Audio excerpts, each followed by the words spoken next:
Magandang gabi po sa bawat isa sa atin. Amen po sa ating bishop po na nasa malayong lugar pero napakalapit po ng puso, Bishop Willie S. Lainez. Magandang gabi po sa ating pong ninang at nanay. Magandang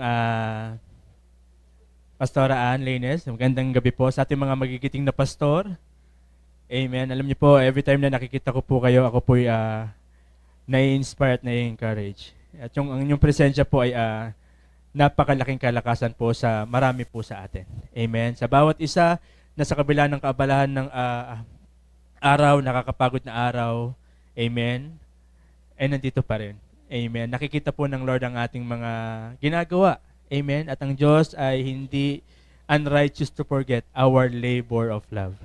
Amen. So welcome po sa ating, maging sa bawat isa na lagi po natin nakakasama dito po sa ating midweek, sa ating mga online viewers mula sa iba-ibang bansa, saan man dako ng mundo, anumang oras po ninyo ito panoorin. Magandang gabi po sa inyong lahat po. At kami po ay masaya, nakasama po namin kayo ngayong gabi sa pag-aaral at pagpupuri sa ating Panginoon. Amen. So welcome po sa ating midweek service. At ito po yung first time ko na tumayo po dito sa Life Giver Church Main. At tulad po ng marami po sa atin at talagang ito po ay privilege po. So hindi po ito small thing para sa akin. Para po may ma-invite na mag-share po ng word ng Panginoon sa ating kalagitnaan, hindi po ito small thing for me. And because of that, ako po ay nagpapasalamat po sa bawat isa. So thank you po ng marami. At totoo po yung sinabi ni Pastor Dante na ako po ay nagsimula sa children ministry. Doon pa lang po sa Fine Cinema. Doon po sa Rotonda. So, naging teacher ko po si Ninang Ann Lainez. At marami pa po. At totoo na maganda na sa murang edad pa lang, sa bata pa lang, tayo po yung ating mga anak na po ay nakakarinig ng salita ng Diyos. Okay, dahil sa kanilang paglaki, ito po hindi po nila makakalimutan. Okay, at alam niyo po napakaganda sa church kasi po yung mga bata po natin, sila po yung nag-e-enjoy na at natututo pa. So, ngayon po ako po ay sobrang amazed po sa Panginoon dahil kung sino man po ako ngayon, ito po ay dahil sa biyaya ng Diyos. Naalala ko po nung ako po ay grade 1. Nako, history pala to. Okay, nung ako po ay grade 1, tinatanong po kami may assignment po kami. Ano raw po, may assignment, binigyan po kami ng assignment ng teachers po namin at sasabihin po namin kung ano gusto namin when we grow up. So ano pong gusto raw namin paglaki. So tinanong ko po yung nanay ko, sabi ko, Nay, ano raw gusto kong paglaki? Sabi, anak, sabi mo, pastor. Ano po yun, Nay, pastor? Yung nagtuturo sa church, yung pinupunta natin. O, sige po. Tinanong po kami isa-isa. Okay, ang dami po nagsabi, gustong maging police, gustong maging doktor. Ako po yung nag-iisang nagsabi, ako po gusto ko pong maging pastor. Nung grade 1 po ako, hindi ko po naiintindihan. Okay, so there is power po sa ating confession at naniniwala ako, pinanalangin po ng nanay ko to. Kaya ang panalangin po ng mga nanay ay very powerful. Amen? At maging ang mga tatay, kaya mahalin po natin yung ating mga nanay, especially po yung ating mga biyanan. Amen po? Kasi ang kanila pong mga panalangin ay powerful and effective. Amen. So nagkaroon po ako ng maling mga desisyon sa aking buhay noong nakalipas na panahon. Ako po dumaan din po sa mga pagkakamali. Pero dahil sa kabutihan at sa biyaya ng Diyos, hindi siya napagod. No, naalala ko lang po yung sa Waze, no, yung mga driver, di ba gumagamit tayo ng Google Maps or Waze. No, at sabihin ng Waze, lalagay mo sa Waze kung saan mo gusto pumunta. Gusto mo pumunta na ng Candelaria, Quezon. At ituturo ng Waze yung pinakamabilis na daan para makapunta ka doon ng safe and sound. Okay, sasabihin ng Waze sa kanto, kumanan ka. Okay, paglabas mo dyan, kumaliwa ka, di ba? So, pero kunyari, pag sinabi ng Waze, kumanan ka, tapos ikaw matigas ang ulo mo, gusto ko kaliwa. So, anong gagawin ng Waze? Sasabihin niya ba, tama na nga, tigas ang ulo mo. Okay, anong gagawin ng Waze? Mula sa mga maling direksyon na ginawa mo, hahanapan kanya ng bagong direksyon para makarating ka doon sa may tama mong patutunguhan. At hindi mapapagod si Waze o si Google Maps na bigyan ka ng tamang direksyon. The same thing with our gods. And God is better than that. No? Ang Diyos hindi napagod. na yung maganda niyang plano sa atin, Jeremiah 29 verse 11, hindi siya mapapagod na tuparin ito sa ating mga buhay, no? Minsan nga tayo yung napapagod na, pero ang Diyos ay hindi po nawawalan ng pag-asa sa buhay ng bawat isa sa atin. At may sariling timing ang Panginoon. Amen? Sometimes, tinitingnan natin yung timing base sa timing ng mundo. Anong edad ko na, ganito pa rin ako. Amen? Sometimes, kung ano yung measurement o yung tingin ng mundo tungkol sa mga panahon, dapat pagka-graduate mo, ganito ka na. Alam niyo po, mas better po yung plano ng Diyos. Amen? So, tiwala lang po tayo. Amen? At papasalamat po ako nakasama po kayo ngayong gabi. Sa dami ng mga negative news na narinig po natin sa panahon na ito. No? May mga gera, may mga pagtaas sa mga bilihin. Amen? Yung ating pong pag-attend sa church, tayo po'y nakakarinig ng good news. Amen? So meron po tayong 168 hours a week. No? Sometimes pagising pa lang natin, ang dami na natin naririnig na negative. Pero salamat po sa buhay ng salita ng Diyos na nagbibigay pag-asa at kalakasan sa atin. Amen? So every time na tayo po'y uma-attend, hindi po ito time wasted, kundi ito po ay time invested. Okay, na tayo po ay nagpapanibagong sigla, nare-refresh. Amen? So, at tayo po ay napagpapala ng ating Panginoon. Amen? So, ang mensahe po natin ngayong umaga po, ang pinamigatan pong times of refreshing. Amen? So, kalooban at ang plano ng Diyos, hindi lang po tayo lumalaban ng matagumpay, kundi sa gitna ng paglaban, tayo po sa bawat araw, maranasan po nating refreshment galing po sa ating Panginoon. Amen po? So, manalangin po muna tayo. Panginoon, maraming salamat po sa gabing ito na kami po'y pinagsama-sama mo. Salamat po sa iyong magandang biyaya, sa iyong kagandahang loob na patuloy po naming nararanasan. Ikaw po yung manguna sa amin. Make your word simple. Ito po'y patuloy na maunawaan at matanggap po namin sa aming mga puso. At naniniwala po kami, ito po'y hindi mawawala ng sa-isa. Ito po'y matatanim sa aming puso at ito po'y mamumunga at magkakaroon ng pagbabago sa aming mga buhay, Panginoon. Salamat po ng marami. Pinupuri ka po namin at pinapasalamatan sa makapangyarihang pangalan ni Jesus. Ang lahat po ng anak ng Diyos ay magsabi ng Amen and Amen. Sige po, palakpakan po natin si Lord. Sabi po sa Jeremiah 31 verse 25 sa New King James Version, I will refresh the weary and satisfy the faint through okay. Sige po. Basahin po natin sa New King James Version, Jeremiah 31 verse 5. So, ito po yung pangako ng Diyos, I will refresh the weary. Again, okay. Okay po.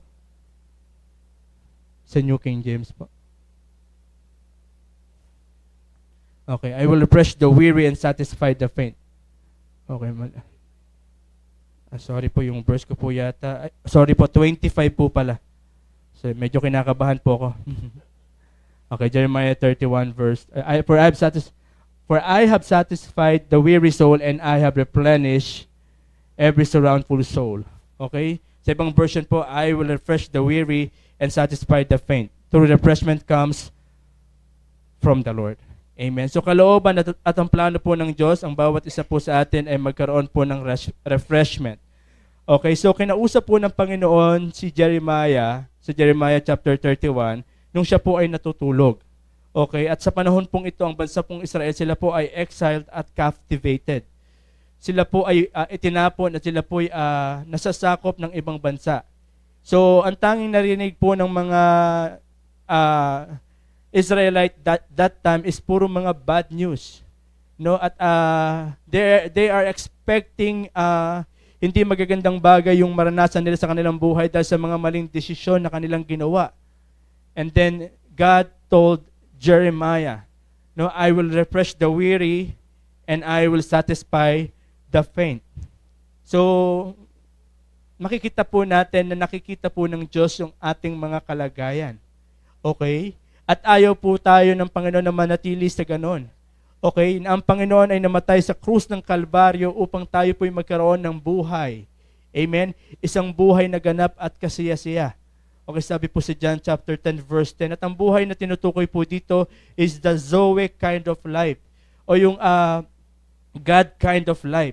Hindi po yung buhay na pagkagising po natin, magtatrabaho po tayo, tapos magbabayad ng bills, tapos after magbayad ng bills, matutulog, tapos pagkagising, magtatrabaho ulit, tapos okay? Hindi po life ang tawag doon. Ang tawag po doon ay existence. Okay? Ikaw ay humihinga ka lang. Okay? Pero hindi po yun ang kalooban ng Panginoon sa atin. Okay? Ang kalooban po ng Panginoon na kahit nandito pa lang tayo sa lupa, amen, na nararanasan na po natin yung buhay na katulad ng langit. Amen? Yun po yung buhay na binayaran po ng ating Panginoon para po sa buhay ng bawat isa sa atin. Okay, so importante sa Panginoon na tayo po'y lumalaban sa mga battles of life. At alam po natin yan, at lagi pong tinuturo sa atin yan, okay, na in this world, we will have tribulations. Okay, na habang tayo po'y nasa mundo, hindi po tayo exempted sa mga pagsubok at mga challenges of life. John chapter 16 verse 33. No, even yung mga mayayaman, even yung mga mahihirap, akala natin pagka marami na akong pera, hindi na ako mamomroblema. Akala natin kapag sikat na ako, hindi na ako mamomroblema. Akala natin kapag ganito na yung katayuan ko sa buhay ko, hindi na ako mamomroblema. Pero alam niyo po, even yung mga taong mayayaman, sikat at makapangyarihan, sila rin po ay punong-puno ng problema at hindi po sila exempted. Okay? So habang tayo po ay namumuhay dito sa mundo, tayo po ay dadanas at dadaan sa mga problema ng buhay. Okay? At ang maganda po doon, tayo po ay dumadaan lamang. Amen? At huwag po natin tambayan yung mga dapat dinadaanan po natin. Amen? Sometimes, gusto nating tumambay sa mga problema. No? Yung bang nasanay ka na may lagi kang pinoproblema. Yung problema mo para next month, pinoproblema mo na ngayon. Kababayad mo pa lang, iniisip mo na kagad yung babayaran mo next month. Amen? O kaya pag wala kang problema, yung problema ng kapitbahay mo, ang iisipin mo. No? So ang Panginoon po, natutuwa kapag tayo po'y lumalaban sa mga problema at nananatili po tayong nakatayo. Amen? Pero concerned din po si Lord sa ating kalagayan habang tayo po'y nakatayo at lumalaban. Ang gusto po ng Panginoon, araw-araw, nire-refresh tayo. Alam ng Panginoon, no? Kaya alam niyo po, sinabi po ng Panginoon dito na I will refresh the weary and I will satisfy the faint. Kasi alam ng Panginoon na kahit tayo po'y may pananampalataya, time will come. Okay na tayo po'y mapapagod din. Time will come na tayo manghihina rin. At sa mga panahon na tayo napapagod at nanghihina, nakikita po ng Panginoon ang ating kalagayan. Amen? At hindi niya lang po ito nakikita, siya po ay nagmamalasakit sa atin. Amen? So magkaiba po yung nakikita lang at magkaiba rin po yung nagmamalasakit. It is one thing na nakikita mo yung kalagayan ng isang tao. It is another thing na ikaw ay nagmamalasakit po doon sa kalagayan ng isang tao. No? Yung parang pag may nadaanan kang pulubi, uy, kawawa naman siya. Dire-diretso ka. Okay? Pero yung isa naman, may nakita mo yung pulubi, uy, kawawa naman siya. Tulungan natin. No? So it is one thing na nakita mo, it is another thing na ikaw ay nagmamalasakit. At ang Panginoon, nagmamalasakit po more than anyone else. No? More than any person in this world. Kung meron mang pong person na nagmamalasakit at hindi napapagod magmalasakit sa buhay ng bawat isa sa atin kahit minsan tayo napapagod na, yun po yung ating Panginoon. Alam ng Panginoon na tayo minsan napapagod, minsan tayo gusto nating sumuko, gusto na nating umayaw. Kaya ang pangako po ng Panginoon po sa atin sa panahon na ikay nanghihina, sa panahon na ikay napapagod, I will refresh you and I will satisfy you. Amen. So we cannot exhaust the grace of our Lord Jesus. Okay? Hindi po natin kayang ubusin yung masaganang biyaya ng Diyos para po sa atin. Kung sa tao, it is better to give than to receive. Pero kay Lord, it is better to give than to receive. Ang Diyos, ang gusto niya, nagbibigay sa atin. Okay? Kung sa tao, mas mapalad ang nagbibigay, okay, kaysa sa tumatanggap. No? Ang Diyos, gusto niya nagbibigay sa atin. Okay? Yung parang sa Samaritan woman, no, inutusan niya yung mga disciples niya, bumili kayo ng Jollibee, kakain tayo. Okay? At habang bumibili ng Jollibee yung mga disciples, siya po, kinausap niya yung Samaritan woman. At yung Samaritan woman, in-encourage siya po. At pagbalik ng mga disciple, nagulat sila. Meron bang nagbigay ng pagkain kay Jesus kasi mukha siyang refresh. Amen? So every time na humihingi tayo kay Lord, amen? Every time na nagtitake tayo from God, okay, gusto po ng Panginoon yun. Kasi every time na nanghingi tayo sa Kanya, as if si God ay mas nare-refresh. Amen? So tayo mga Pilipino, ang culture po kasi natin, okay, di ba tayo, dadalaw tayo sa mga bahay-bahay. Amen? Aalokin ka. Okay? Kumain ka na ba? Kahit di ka pa kumakain, minsan sasabihin mo, kumain na ako. Amen? So, donut. Amen? Kahit di ka pa kumain, sabi mo, kumain na ako. Amen? So, minsan tayo mga Pilipino, mahihain po tayo. O, yung kultura po natin, mahihain po tayo na kahit gusto natin, dahil nahihiya tayo, wag na lang po. Amen? Pero pagdating sa Panginoon, ang gusto po ng Panginoon, lumapit ka at humingi ka sa Kanya. Kasi anak ka niya. Okay? At ang Diyos po natin ay hindi po mauubusan ng masaganang biyaya po para sa atin. Amen? Sige po, palakpakan po natin ng Panginoon. Amen. Sabi po sa Psalms chapter 1 verse 3 po. He shall be like a tree planted by the rivers of water, that brings forth its fruit in its season, whose leaf also shall not wither, and whatever he does shall prosper. Amen? So, inhalin tulad po ng Panginoon, okay, ang kanyang mga anak sa isang puno na nakatanim sa rivers of water. Hindi lang po isang river, kundi rivers of water that brings forth its fruit in its season, whose leaf also shall not wither, and whatever he does shall prosper. Amen? So alam niyo po, sa ating mundo ngayon, marami na po ang nalalanta at marami na po ang natutuyot. Okay? The heat is on. Okay? Ang tag-init po at ang mga pressure po sa ating mundo, sa ating ministry, talagang hindi po natin maiiwasan. Okay? Pero ito po yung picture na binigay po sa atin ng Panginoon. Amen? Na ang mga taong nananalig at nananampalataya sa Kanya, sila po ay matutulad sa isang puno. Okay? Na sabi po doon, nakatanim sa tabi ng batisan, okay? At sila po ay namumunga sa tamang panahon. Okay? Hindi po napipigilan ng kanyang pagbunga. No? Ano man yung condition ng lugar na iyon, okay, ang kanilang pamumunga ay hindi mapipigilan. Ito po ay patuloy na mamumunga at mamumunga pa rin. Ang kanilang mga dahon, ito po ay hindi nalalanta. At anuman pong kanilang gawin, ay patuloy na minagpapala. Amen? So bakit po ito patuloy na namumunga at ito po ay hindi natutuyot at anuman ang kanilang gawin ay napagpapala? Because ang puno pong ito ay laging nare-refresh. Okay? So ganun po ang kalooban ng Panginoon sa atin everyday sa ating buhay, no? Lalo po tayo mga leaders, lalo po tayo mga pastors, no? Sometimes gusto po natin tayo po lagi nagbibigay, lalo na yung mga parents. Gusto natin laging inuuna yung kalagayan ng ating mga anak, no? Minsan lagi natin inuuna yung kalagayan ng ating mga asawa, inuuna natin yung mga anak, inuuna natin yung ibang tao, na minsan tayo yung nawawalan, tayo yung napapagod, at tayo minsan yung natutuyot, no? At alam niyo po, ang kalooban ng Panginoon ay hindi po ganun, no? Ang kalooban po ng Panginoon, ikaw at ako, sa gitna ng sa kabila ng ang heat ay naka-on, ikaw ay patuloy pa rin mamumunga, ikaw pa rin ay patuloy na mananariwa. Amen? Hindi ka mukhang haggard, ikaw pa rin ay refresh. Amen? Tingnan mo ngayon katabi mo, sabi mo, refresh ka ngayon, sister, brother. Amen. So, 1 Peter chapter 5 verse 7. Parang hindi kayo maka-agree Parang ayaw sabihin sa katabi nyo Amen. Sakto lang. 1 Peter chapter 5 verse 7. Casting all our cares upon Him, for He cares for you. Amen. Ito po yung God is reminding us na nagkikare po siya sa atin. Okay? At ang panawagan niya po sa atin ay i-cast po natin lahat ng cares natin sa Kanya. Hanggat hindi po tayo nagkakaroon ng malalim na pagkakaunawa na ang Diyos ay sobrang nagmamalasakit sa atin, hindi po natin ikakas yung ating mga cares sa Kanya. No?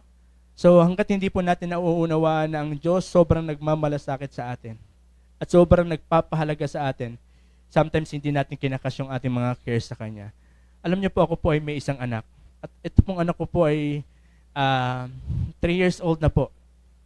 At gusto ko lang po din palang batiin yung aking misis na nag-birthday kahapon. Shout out sa'yo. Pamain mo na lang Amen. So yun po. So, ang anak ko po ay 3 years old. Ito po ay nakakatawa po. Kilala po ng marami po yun. At may mga times na ako po ay, siya po ay nakikipaglaro sa akin, no? Parang iniitbulaga niya po ako. Nagtatawanan kami, pero bigla-bigla naiiyak na lang ako sa sobrang tuwa. Hindi ko mapigilang maluha. Sabi ko, kinukwento ko sa iba, parang true love na yata to ah. So, iba yung love. Love ko yung asawa ko, syempre. Love ko yung parents ko. Love ko yung family ko. Pero nung sa anak ko, parang yung ko lang to naramdaman ah. Parang kakaiba. So, ano man yung gawin niya, parang tuwan-tuwa ako. Okay? So ang anak ko po, mahal na mahal ko. Na to the point na naluluha ako ng walang dahilan, kundi saya lang. Dahil binigay siya ng Diyos sa amin. Okay? Pero kahit mahal na mahal ko yung anak ko, hindi ako nag-abala na bilangin yung buhok niya. Amen? Hindi ako nag-effort na, ilang kaya buhok ng anak ko? Pero ang Diyos sabi, lahat ng buhok natin, bilang po ng Diyos. Amen? Even yung pinakamaliit na detalye ng ating buhay, nagmalasakit ang Diyos sa atin. Amen?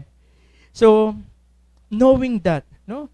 Na hindi ka lang mahal ng Diyos dahil matagumpay ka sa buhay, maging sino ka man, at maging ano ka man, sa lahat ng season ng buhay, ang Diyos ay nagpapahalaga sa iyo at para sa akin. Sometimes iniisip natin, busy na si Lord, itong problema ko sa pimples ko, hindi ko na ito ikukwento sa Kanya. Itong problema ko sa assignment ko or sa family ko, hindi ko na ikukwento. Baka may mas importante pang asi ko sa yun si Lord. Hindi po totoo yun.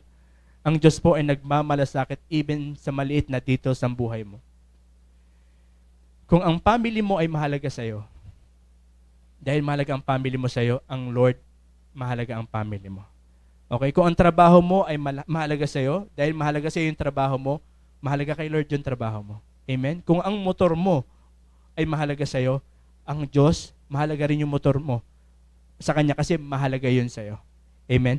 So, lahat ng concerns natin sa buhay, nagpapahalaga ang Diyos. No?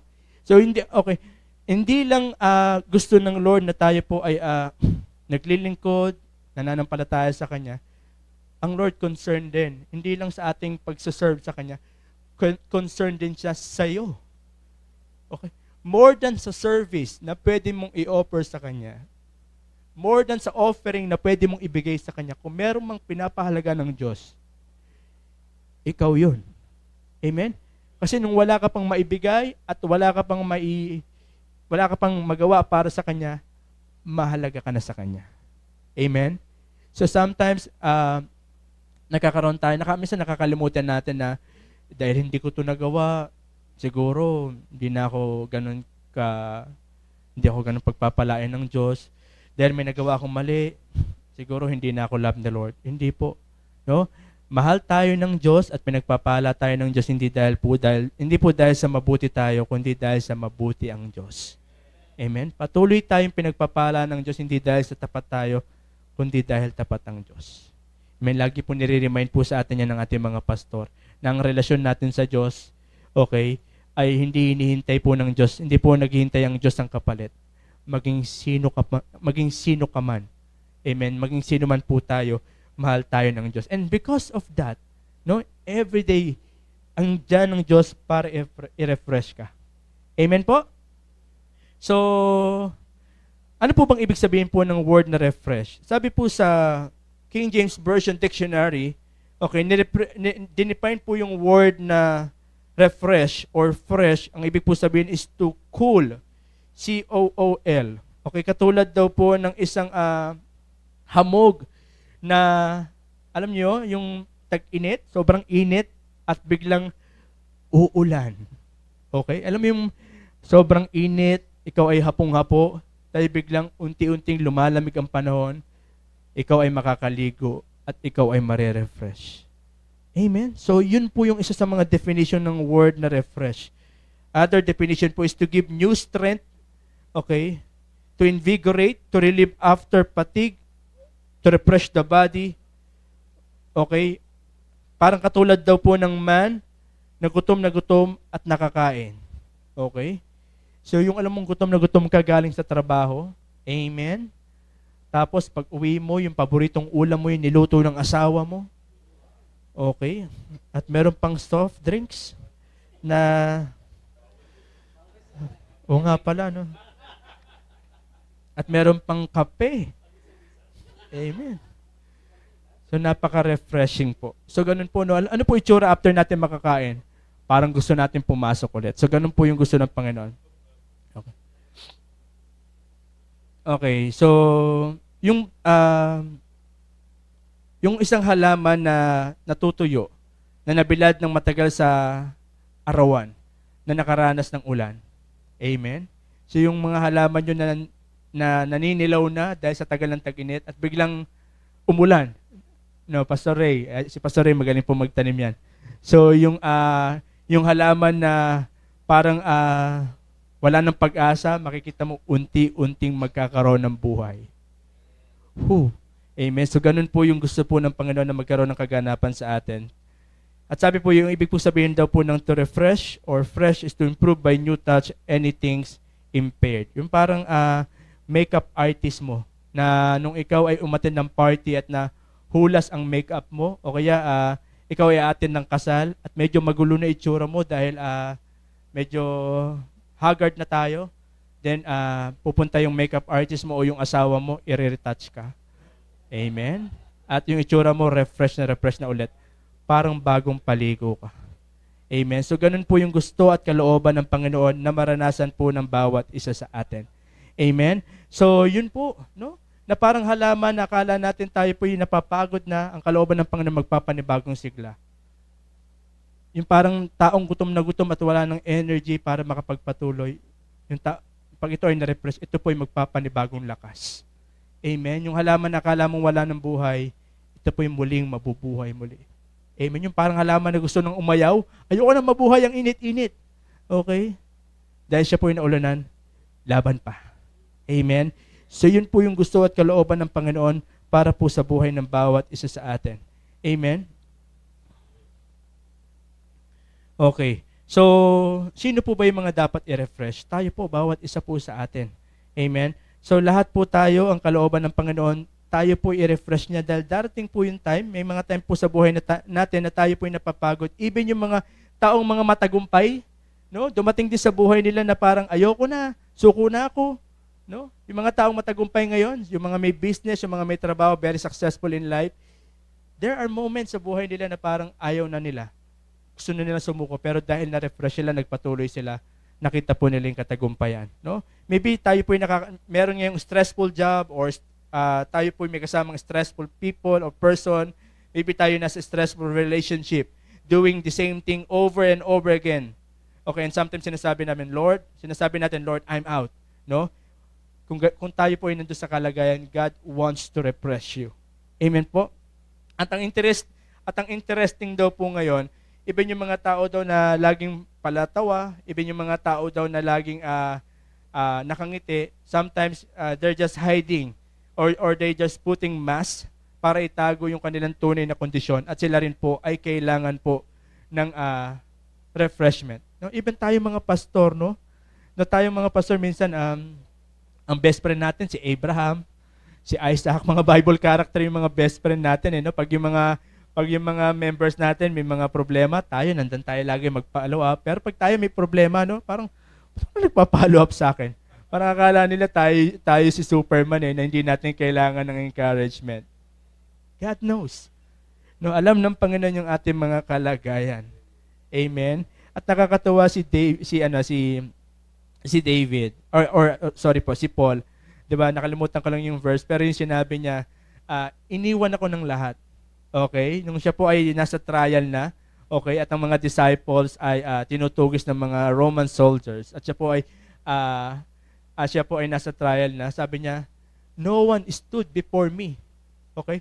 Pero si Lord nanatili sa akin at siya po'y pinalakas ako. Sometimes yung mga taong inaasahan mo mag-refresh sa'yo, mag-encourage sa'yo, sila pa yung wala nung panahon na kailangan mo. Pero ang sabi po sa Bible, iwanan ka man ng lahat, hindi ka iiwanan ni Lord. Amen? Praise God. Hebrews 13 verse 5, very familiar verse po. Sabi po dito, sa Amplified Version po. Yan, napakagandang version po.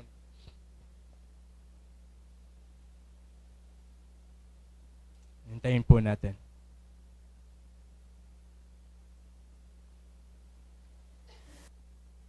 Sa second part po, sabi po doon, basahin na rin po natin lahat. Let your character or moral disposition be free from love of money, including greed, avarice pa po ba yan? Avarice, lust, and craving for earthly possession, and be satisfied with your present circumstances and with what you have. For He, God Himself, sabi po dito, I will not in any way fail you, nor give you up. Ang dami, no? Sabi, I will not in any way fail you, nor give you up, nor leave you without support. I will not in any degree leave you, helpless, nor forsake, nor let you down, relax my hold in you. Amen?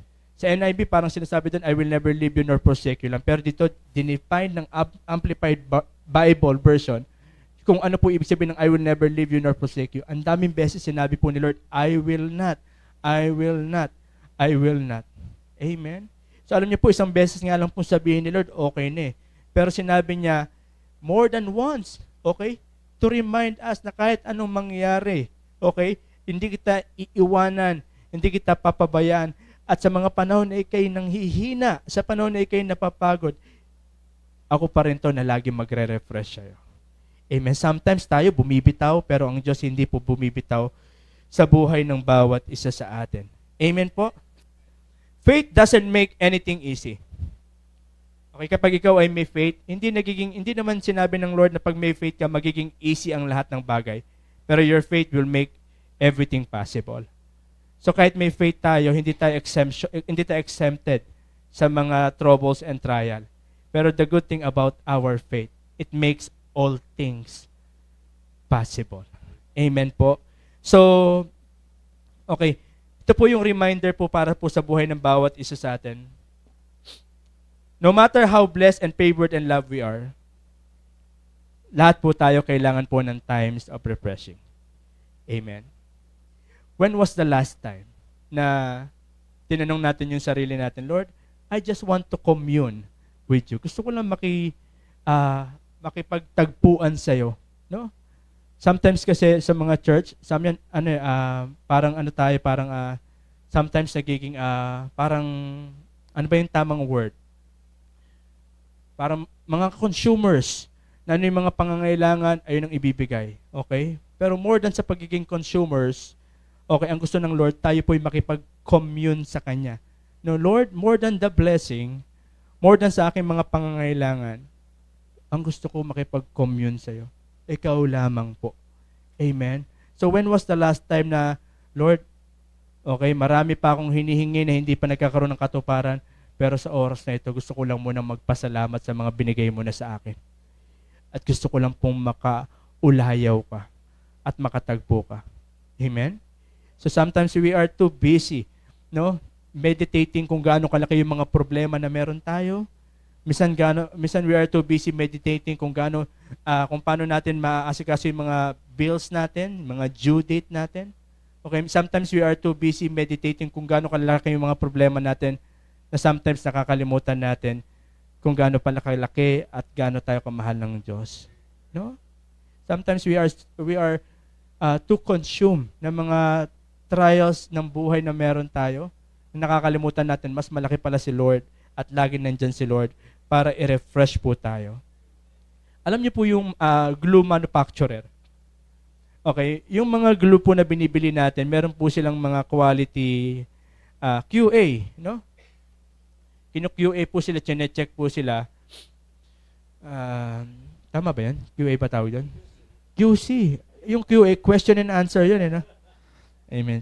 Sila po ay kino-QC. Okay, kunyari itong glue na to, ito ang capacity nito, 10 kilos, kayang bumuhat nito. Pag dinikit mo to, kahit lagyan mo ng 10 kilos, hindi to bibitaw.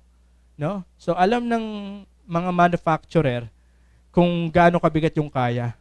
No?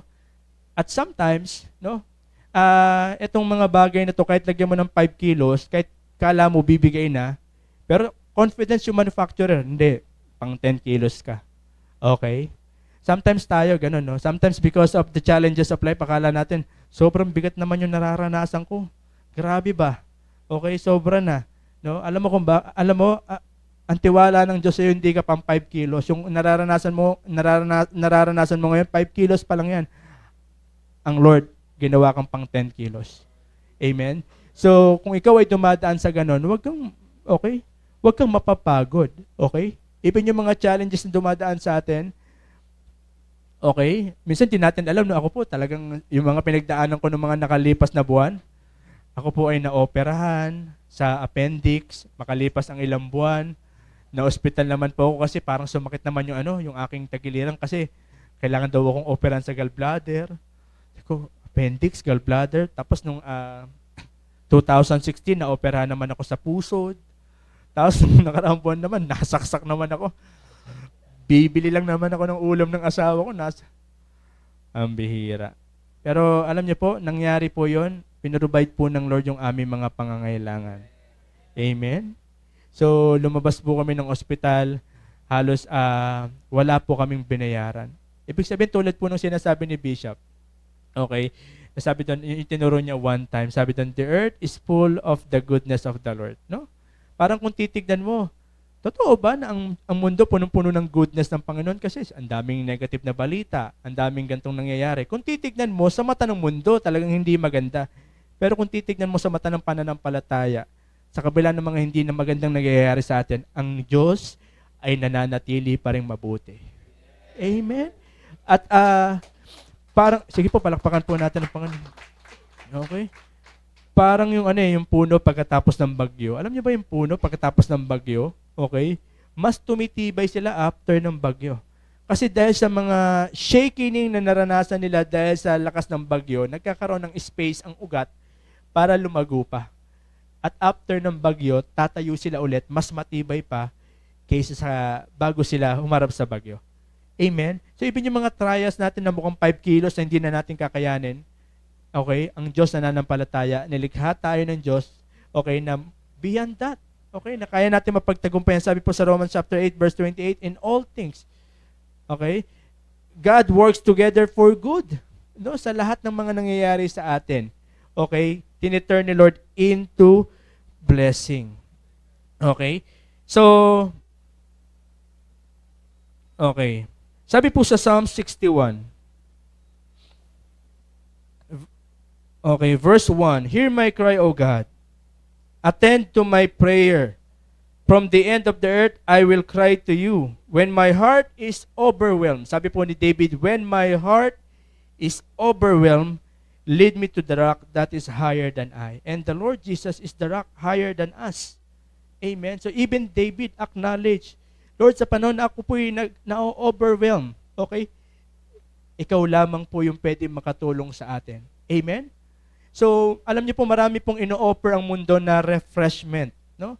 Pagpagod ka, mag-milk tea ka lang. No? Pagpagod ka, kain ka lang. No? Pero after mong kumain, after mong mag-milk tea, after mong manood ng sine, refresh ka ba? Sometimes hindi pa rin no? Ang taong gutom, kahit alukin mo ng maraming magazine yan, bigyan mo ng bagong cellphone yan, bigyan mo ng bagong laptop, hindi yan mabubusog hanggat hindi mo bibigyan ng pagkain. At tanging masasatisfied lang yung craving yan kapag binigyan mo ng pagkain, yung taong gutom. Amen? So the same thing with our refreshment. No, maraming ino-offer ang mundo, gawin mo to, kaya mo pa. Okay, pero only God yung pwedeng mag-refresh sa atin. So ito po yung challenge sa atin, no? Na yes, tayo po ay punong-puno ng puso para maglingkod sa Diyos, no? Pero di ba sabi po doon, love others as you love yourself. How can you love others if you don't love yourself?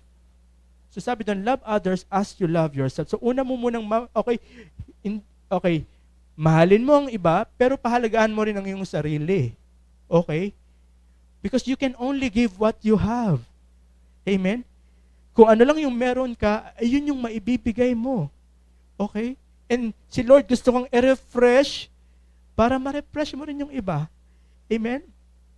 Yung mga tatay, mga nanay, sobrang challenging ng mundo natin ngayon. Amen? Very unfair. No? Papasok ka sa trabaho, yung katrabaho mong tatamad-tamad, yung pa rin napopromote. Ikaw na laging pumapasok at hindi nalilate, ganyan pa rin position mo. Ikaw na laging nagpapakasipag, yung pumipirma lang yung mataas ang sahod. Okay? So, ibig sabihin, sometimes unfair kung titignan mo sa mata ng mundo. Pero, you know what? Si Lord, okay, lagi nandyan para i-refresh ka. Yung may mga panahon na tayo napapagod at gusto nating umayaw, sabi ni Lord sa atin, tulad ng binasa natin, I will refresh the weary and satisfy the faint. Amen po? So, okay po. Sabi po dito sa Lamentation, okay, sabi po sa John chapter 5 verse 7, okay po, malapit na po tayong matapos. Amen. Hindi ko po makakalimutan sa pag si Pastora Baby po ang nagtuturo, sabi niya po lagi, let me end with this. Hindi ko po talaga makakalimutan yan eh. Parang nung nandito pa po ako sa main, pag nakikinig po kay Pastora, let me end with this. Binibilang ko, pang ilang let me end with this na to. Amen. Ako po sa Taguig, mga 10 po yung nagagawa ko eh. Kaya pag sinabi kong let me end with this, hindi na po sila naniniwala. Naniniwala na lang silang patapos na kapag umaakit na yung worship team. Ayun, patapos na yun talaga.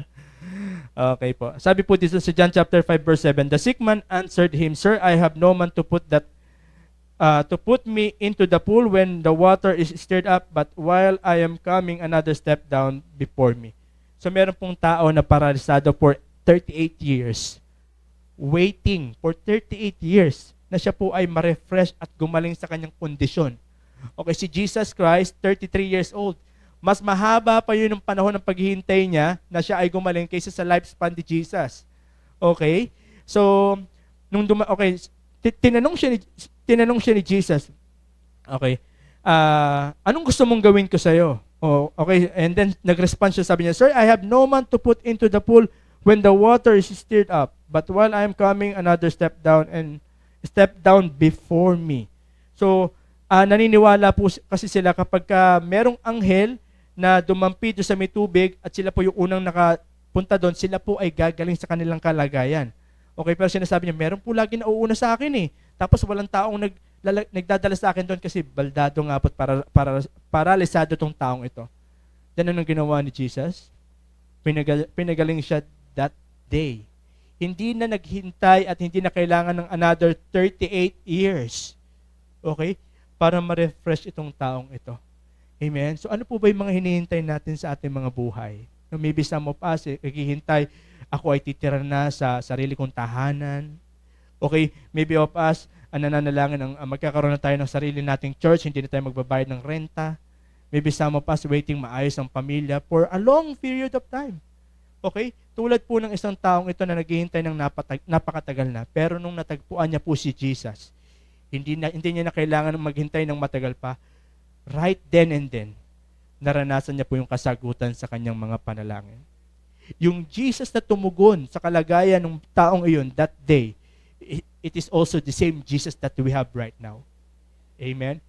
Although hindi ito Sunday service. Amen? Although wala tayo sa mga kanya-kanya nating church, yung mga outreach pastor po natin. Pero anywhere, God can refresh you. Amen? Bakit po kasi kasama po natin yung ating Panginoon? Amen? So it is one thing na ikaw ay nagtatagumpay. Okay? It is another thing na ikaw ay matagumpay na masaya. No, meron sa atin nagtatagumpay pero sugatan ka naman, parang halos gumagapang ka na, pero matagumpay, at least matagumpay. Pero ang gusto ng Panginoon, 'di ba, hindi lang long life kundi satisfied long life. Amen. So yun po yung kalooban ng Panginoon sa atin. At last na po. Pangilan na? Pangalawa na. Meron pang 8. Okay. Okay po. Okay, last na po ito. Amen. Ito very familiar verse po ito. Isaiah chapter 40 verse 29.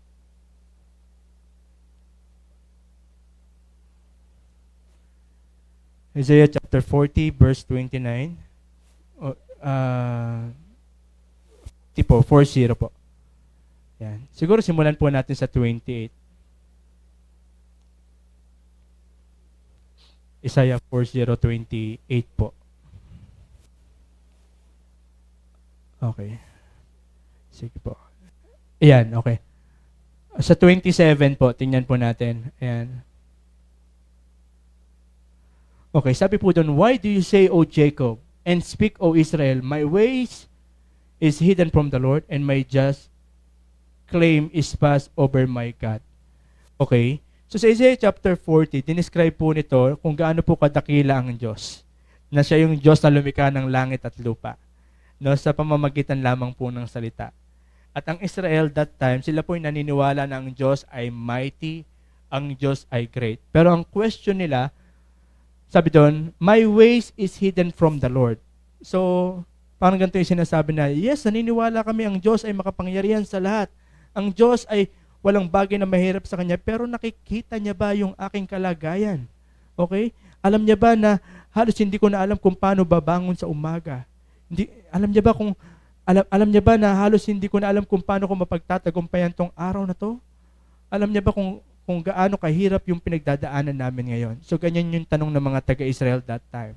Na yes, naniniwala sila na ang Diyos ay makapangyarihan sa lahat, pero ang Diyos na makapangyarihan sa lahat ba ay personally acquainted o personally nagpapahalaga sa bawat isa sa amin.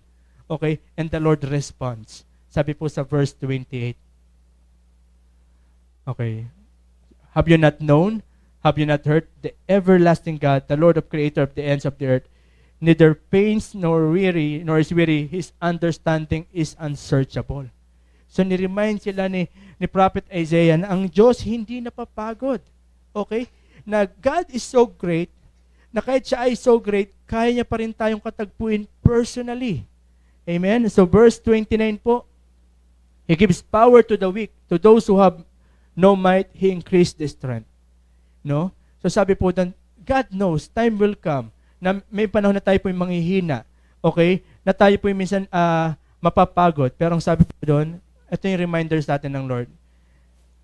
Okay, He will give power to the weak, to those who have no might, He increases the strength. Na yung pang, akala mo yung araw na to, hindi mo nakakayanin, pero hihingaan ka ni Lord ng kalakasan at magugulat ka na lang mapagtatagumpayan mo tong araw na ito. Amen? So verse 30, tapusin na lang po natin. Even the youth shall faint and be weary, and the young man shall utterly fall. 31 po. But those who wait upon the Lord, they shall renew their strength. They shall mount up with wings like eagle. They shall run and not be weary. They shall walk and not faint. Amen? So, isa po sa mga ibig sabihin po ng refreshment is restoration. Amen? So, ang Diyos hindi ka lang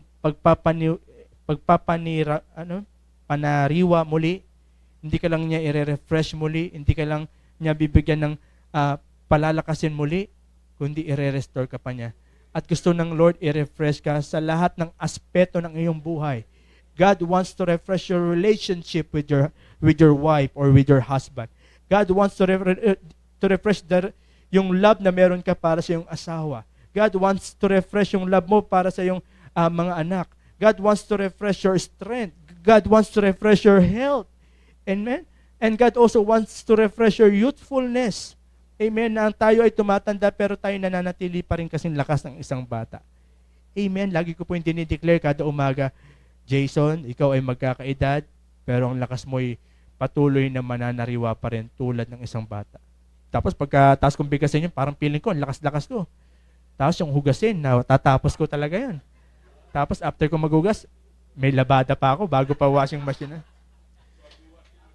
Alam niyo po, natatouch po ako sa mga hugasin namin kasi hinihintay talaga ako hanggang sa pag-uwi ko. Sabi ko, buti pa yung hugasin, hinihintay ako. Biro lang po. Amen. Biro lang po yun. So, salamat po sa kalakasan ng Panginoon. Amen. So, sige po, palakpakan po natin ang Panginoon. At manalangin po tayo.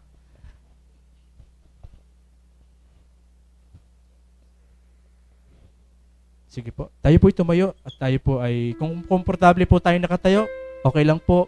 Kung komportable po tayo nakupo, okay lang po. Hallelujah. Thank you, Jesus. Thank you, Jesus, for your Holy Spirit na kasama po namin ngayon sa mga oras na ito. Na Lord, i-refresh mo po yung bawat isa sa amin. Lord, nakikita mo po yung kalagayan ng bawat isa sa amin. And you are not just after our service to you, Lord God, but most of all, ikaw po ay after sa condition ng bawat isa sa amin, Panginoon. Lord, kung ang iba po ay hindi po nakikita yung totoong kalagayan ng aming mga puso, pero Ikaw ang Diyos na nakakaunawa at nakakakita ng totoong kalagayan namin. And today, Lord God, You want to refresh each every one of us tonight, Lord. Salamat na gusto mong pagpanibaguhin sigla ang bawat isa. Gusto mong pagpanibaguhin pag-asa ang bawat isa. Salamat, Panginoon, na sapat ang iyong biyaya. Lord, right now, kung meron man sa amin, Lord God, may mga sleepless night dahil sa mga problemang kinakaharap namin ngayon. Kung meron man sa amin, Lord God, na patuloy na umiiyak dahil sa mga pinagdadaan ng pagsubok ng problema at problema na meron sila ngayon, O God. Lord, right now, we are casting our cares upon You because You care for us, Lord God. Patuloy na, nakatiwala na po namin ito lahat sa Iyo, Panginoon. Salamat po, Panginoon, na pinangako Mo, Lord God, na You will refresh the weary and satisfy the pain. Muli mong papanibaguhin lakas ang mga nanghihina at muli mong palalakasin ang mga napapagod, Panginoon. Salamat, Lord God, we claim that strength, O God. Salamat, Lord God, na patuloy mong nire-refresh ang bawat isa. Patuloy mong nire-restore, Lord God.